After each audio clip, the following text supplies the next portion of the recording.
We are less than a month away from 2025 Topps Series 1. Pre-orders went live today, just an hour before this video went live. And I found something very unusual with 2025 Topps Series 1 that I want to share with you guys because this may or may not lead to something even bigger. So we're going to talk all about that. So what's going on, guys? It's Grip Ripper. Before we get into the video today, let's plug the giveaway as usual. So at 11,000 subscribers, we'll be giving away packs of Series 1. All you got to do, be subscribed, like this video, turn on that bell next to my name, and comment down below your craziest, wildest, and boldest take you have for this upcoming baseball season. That's only 73 days away. And yes, I am keeping track. 73 days away from now, we'll be back at the ballpark, man. Very excited for that, of course. It's freaking snowing outside every day. 2 feet of snow at my house right now at least. So, yeah. I'm very excited for baseball season. But chances are, realistically, like last year, I went to opening day at PNC Park. It was literally snowing in the middle of the games. That was a pretty fun experience, I might say. So, either way, let's get into it. So, Series 1 pre-orders go live today. Now, for reference, I am recording this video Sunday night, so whatever happens, you're in the future and I'm in the past. But I got a little inkling of a suspicion that chances are when this video goes live right now, realistically tomorrow for me, but chances are, I think that Series 1, at least Jumbos, I don't really know for the other formats, we'll talk about that in just a minute. Jumbos, I think, will at least sell out pretty quickly. I mean, they're 170, tax and everything, it's probably about 180, something like that, realistically. I think those will sell out. Like I said yesterday in yesterday's video, which I highly suggest you go watch yesterday's video, because I hit basically all the bases on yesterday's video. But cheapest you'll find it realistically is on Topps.com. I don't really think there's much of a debate on that. Chances are, like when I go to the hobby store on February 12th, my guy will be selling them for realistically probably about 190 to 200 realistically, and they'll probably only go up from there. The only thing I can think of realistically is the checklist, and we will know this. I'll talk about this too later in the video, but the checklist we will know obviously when Series 1 officially releases. I don't think the checklist is going to drive sales for this release. I hate to say that. That is no knock on the rookies by any stretch of the imagination, but let's compare last year's rookies to Series 1 to this year's. I just really don't see... I don't see it. I really don't. Last year, I will always say this, we were so freaking blessed and lucky with the checklist for rookies last year, meaning Series 1, 2, and Update, all around, from Series 1 to Update, every single checklist last year, minus Series 2, because Series 2 is a little wonky with the short prints and things like that, but the rookie checklist last year was great. We had a stellar rookie class last year, and it's honestly very big shoes to fill. I realistically don't see the possibilities of this year's rookie class, at least Series 1. Now, obviously, Roki Sasaki will probably 99.9% positive on this be the one to chase after in Series 2. As for him and anyone else after that, I don't really know. There's not really too many guys down in the pipeline that are projected this year. Of course, the Pirates have Bubba Chandler, which is basically Paul Skeens light. That's basically the best way I could describe him for people who don't know him. But other than that, in terms of rookies, I really don't know. The Red Sox are going to have a bunch. I think Roman Anthony is surely being called up this year. He'll be an update, but we'll get to that when we get to that. I want to really focus on Series 1's formatting, because someone actually pointed this out in the comment section, and whoever said it was very smart. I didn't even think about this yesterday. I kind of teetered with the idea, but I just didn't put two and two together, right? So, as you guys know, up for pre-order, at least at an hour from this video went live, Jumbo's, not Blaster, well, we'll get to the Blaster boxes. Jumbo's, Hobbies, and Mega Boxes. That is right. Typically, in this scenario, in case you guys are wondering, Blaster boxes typically go up for pre-order, typically. And of course, for Series 1, that is not the case. Now, I will say, the shelf life on this video is probably going to be very short because hopefully, and tomorrow I talk about this, I would love to talk about this in tomorrow's video, the odds. Yes, the odds should be live hopefully tomorrow or today when this video goes live. We will cover it hopefully in tomorrow's video because the odds, of course, will show every single configuration of formatting for Series 1. And someone pointed this out, and it's very, very smart and a very logical thing, so that's why I'm bringing it up in this video. How about if Topps is going the route of Chrome and removing blaster boxes from their lineups for certain releases? Now, obviously, some certain releases will still have them, like, you know, for example, I think Bowman will still have normal blasters because obviously the monster boxes obviously have those sparkly cards, so it's not really a great comparison there. But releases like Chrome, for example, let's look at Chrome Update, because this is exactly where I think this is heading towards. So just bear with me here while I try to explain this. Chrome Update got rid of blaster boxes and instituted the Mega Box as the quote-unquote cheapest format for Chrome Update. Although, you know, Chrome Update was very expensive, and it is still very expensive on the aftermarket, by the way. But let's look at Chrome this upcoming year. 2025 Topps regular Chrome in July. Do you not think they're going to keep that going? Like, I think blaster boxes, in terms of Chrome product, are the way of the dodo bird. I truly think they are. And call me crazy. And we will know the answer to this question today, by the way. We will absolutely know when the odds go live if this is true or not. But how about if blaster boxes are gone? Has anyone ever thought about that? Because we have never, and I have covered so many card releases now. I mean, you know, it's insane at this point, really. But every single format, when they go up for pre-order, like the base releases and things like that, always have blaster boxes up for pre-order as well.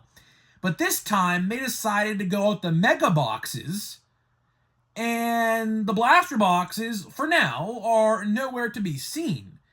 So, call me crazy, but isn't it not out of the realm of possibility that Topps just axes blaster boxes altogether and makes the Mega Box better? Like, think about this for a second, okay? $50 to bring home a Mega Box today on Topps.com. I'll actually probably be buying two of them because, hear me out, right? You get, I believe, 216 total cards for $50, okay? On the other hand, let's buy two blaster boxes. I believe those are only 98 cards. And if the math is mathing, that is not 216 total cards.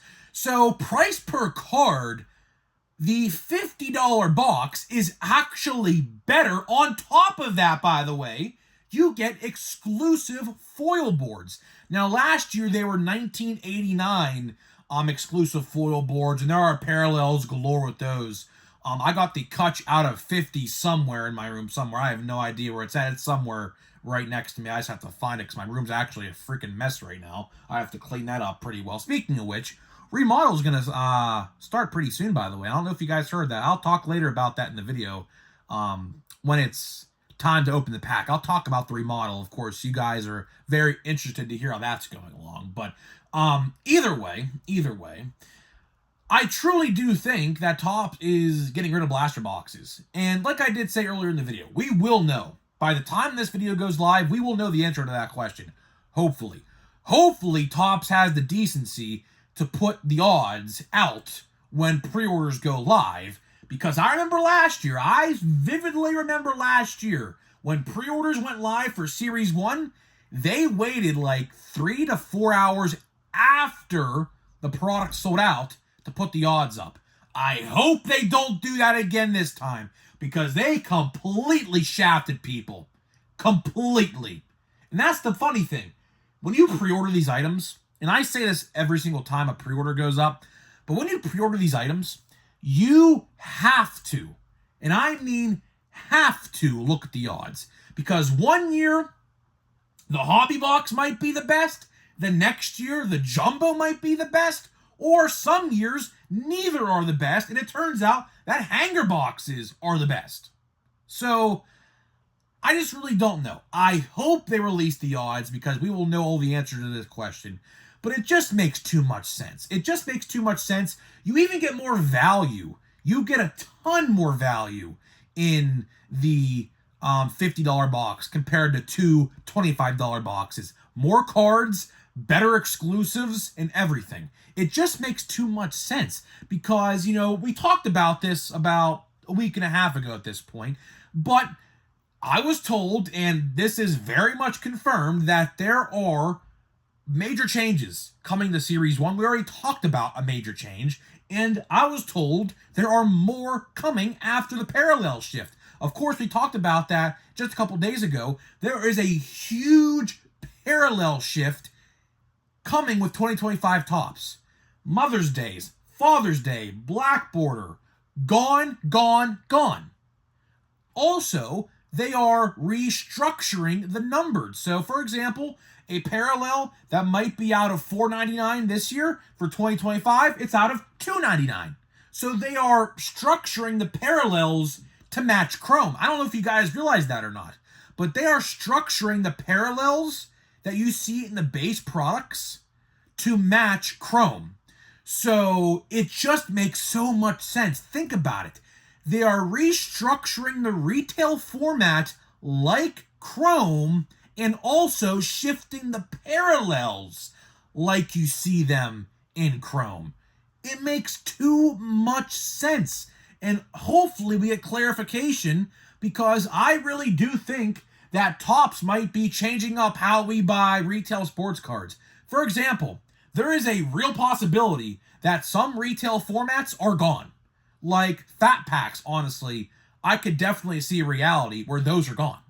Because chances are, and I hate buying Fat Packs, but sometimes, $6.99 is not too terrible. By the way, speaking of Fat Packs, and I kind of wanted to save this for a different video, but I guess I'll just bring it up now.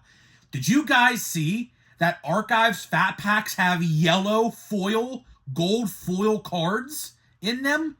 They look spectacular, by the way. I don't know if you guys saw that or not. But man, I'm going to tell you one thing. I'm going to try my hardest to get all the Pirates in that gold yellow foil. So if any of you guys out there happen to get some Pirate yellow gold foils from Archives, hit me up. I'll buy them off you if you don't want them. I'm going to try to complete all of the checklist, which is not really that hard to do. It's only like 10 to 12 players, if that most. Yeah, that's pretty cool, by the way. I was hoping they would have done that.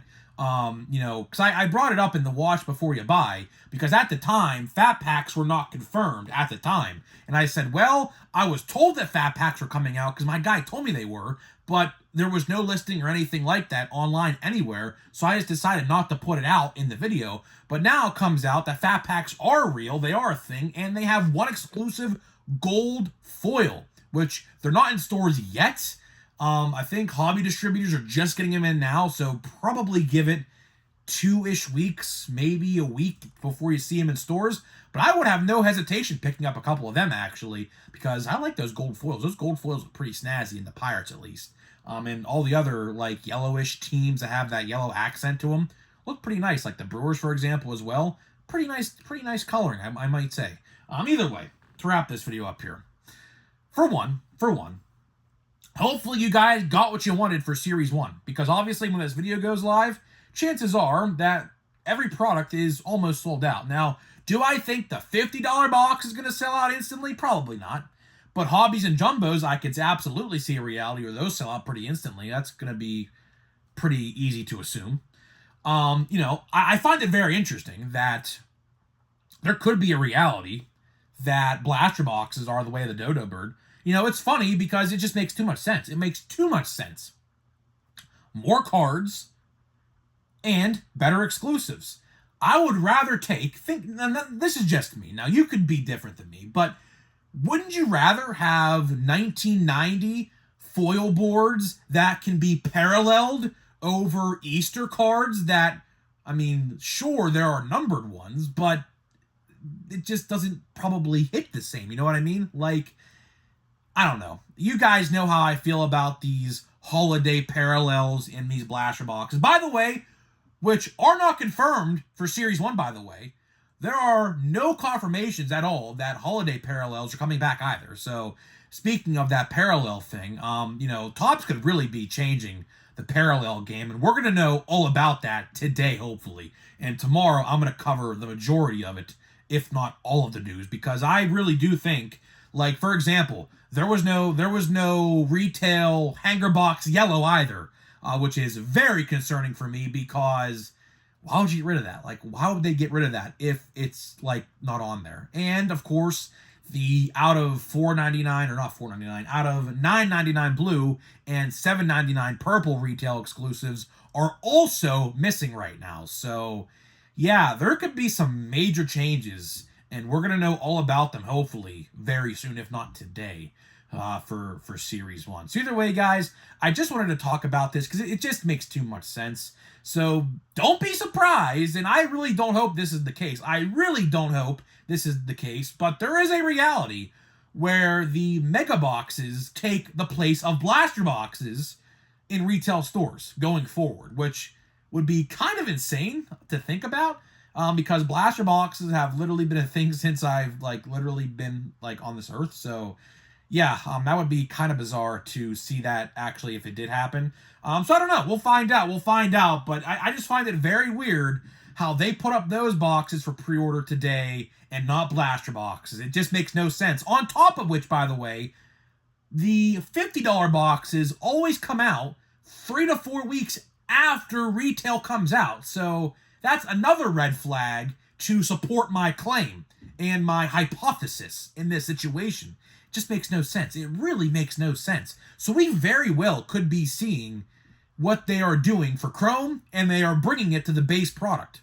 Now, like I said earlier, products like Stadium Club, Archives, Allen & Ginter, I don't think those will change. I just don't see that happening. That would be very silly because I don't really think people would buy $50 worth of retail Stadium Club when you can go buy a hobby box for $100-ish and get 2 autographs. So I don't really see that happening, but for the base products, I could absolutely see that happening easy. So gonna be interesting. Gonna be very interesting. On top of which, by the way, I'm pretty sure if you combine the total packs in a hobby box and use 2 $50 boxes, I'm pretty sure, by the way, you get more cards in the 2 mega boxes than a hobby box as well, minus the relic in the silver pack, but that's a whole different discussion. So either way, guys, that's all I got for you. Hopefully you guys did enjoy my little crazy situation / hypothesis video. We'll be opening a pack of Chrome Update here in just 1 second, but before we do, let me tell you about today's sponsor of the video, which are Smackin' and SeatGeek. Smackin', click the link down below, 10% off your entire purchase with my code. If you click the link, it'll already be applied to your cart. Just buy what you want. Brand new salt and vinegar and teriyaki, by the way. Teriyaki flavored sunflower seeds. So I'll tell you, man, Smackin' has some pretty exotic flavors. So give them a try. They're pretty interesting to say the least. And SeatGeek, obviously, $20 off your first purchase only with my code at checkout. Again, link down below. So big thank you to the sponsors, and now let's get into it. By the way, man, opening day tickets are on sale for all the teams pretty much. And the Pirates tickets go on sale, I believe, on Wednesday. I'm pretty sure they go on sale on Wednesday. We play the Yankees on opening day, April 4th. Now, obviously, that's not actual opening day. We actually start the season out in Miami this year again, which is kind of crazy. 2 years in a row, we end up back in Miami both years. This pack will not cooperate with me. Jeez. Okay, here we go. I can already tell you there's nothing in here, but that's okay. We'll open a second pack, I think. Either way, Lamont Wade. We got, Jared Jones. I like that. Yes, I like that. PC hit. PC hit Jared Jones X-Fractor. Actually, I may have already gotten this card via eBay. I'm pretty sure I actually did. But you know what? It doesn't hurt to have a second one. He's going to be a very solid third man of the rotation, or fourth. I mean, that's the thing with the Pirates, by the way. The Pirates rotation is going to be pretty scary. I mean, we got Paul Skeens, Jared Jones, Mitch Keller, Bubba Chandler, and someone else. We don't know exactly who that someone else will be. It could be a free agent. It could be someone we already have, like Bailey Falter or something like that. But I'll tell you one thing, man. The Pirates have a very scary rotation this year. It's going to be pretty fun to watch them. They're all going to be young, minus Keller, which Keller's no spring chicken no more. But, he'll be the veteran of the rotation. But, that's all right. Then we'll do one more. We'll do one more. That pack was mid. Aside from, of course, the Jared Jones, because obviously Jared Jones is a really cool guy. And he'll be at Pirates Fest, but I don't think I'll get to see him because Jared Jones is only going to be at Pirates Fest on Sunday, not Saturday and Sunday. So it's going to be kind of interesting to see what happens with that. But let's see here. We'll do this pack. Still looking for a parallel, man. We haven't even got I have not gotten a single parallel in 4 box, which is honestly kind of bizarre because I opened 1 box off camera and got 2 parallels in 1 box. So make sense. We got that. We got Matt Soler, I think I said his name right. Gavin Stone, and we got the last card's gonna be a Alec Jacobs. That pack actually was worse than the first one, but that's okay. That's okay. Our time opening Chrome update is coming to a abrupt end. Honestly, it's okay. I mean, I have, I think, the entire checklist pretty much for Chrome updates, so I'm not too concerned. I'm actually going to probably put them all in a binder, and, I don't usually put cards in a binder no more. I used to do that a lot as a kid, but I think for that release I will. I just like the card art, and I think the checklist is pretty solid, so I'm going to put them in a binder, I think, and then, that'll be the end of Chrome update. And, of course, we'll be full force on to Series 1 in 29 days from today. So very exciting times are coming. And I am pretty hyped because I'm finally excited to finally get into the 2025 baseball season. So either way, guys, I am getting out of here. Let me know what you think, and I'll see you guys in the next one.